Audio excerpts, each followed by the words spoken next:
Hello friends, तर आज मला रिटर्न जायचं आहे अंबडला, कारण मयूचं लग्न आहे ते जवळ आलेलं आहे. मग अंबडला जायच्या पहिले जी काय थोडीफार शॉपिंग होती ती केली आणि नंतर आलो आम्ही बर्गर खायला. बर्गर खाल्ले आणि मस्त फ्रेंच फ्राईजही खाल्ले. मग नंतर आलो हेअरकट करायला. तर इथे मी पहिलेही हेअरकट केलेली आहे, पण त्याने मला तेव्हा सेटिंग ही करून दिलेली होती. पण यावेळेस त्यांनी माझी हेअरकट कशी तरीच म्हणजे बिलकुलच व्यवस्थित नाही केली, कसे तरीच केस कट करून दिले. एवढा जास्त मूड ऑफ झालेला आहे. मला माहीत नाही मी त्याचं एवढं काय वाईट केलं होतं की त्यांनी माझी हेअरकट अशी करून दिली. मग नंतर आम्ही आलो. माझा जो एक फ्रेंड आहे त्याचंही सलून आहे, तो हेअरकट करतो. मासी मलाही हेअरकट करायची होती. मग आलो आम्ही त्याच्याकडे आणि मग माझे जे हेअर वाकडे तिकडे कसे तरी कट करून दिले होते.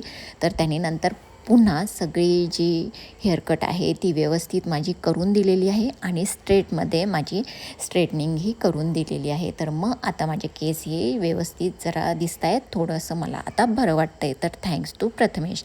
नंतर आम्ही घरी आलो पटकन. मग जेवण बनवलं, जेवण केलं, बॅगही भरली आणि आता आम्ही चाललेलो आहे वाकडेवाडीच्या बसस्टँडवर. तर सीमा मला आता तिथे सोडणार आहे. मला 11:30ची बस आहे.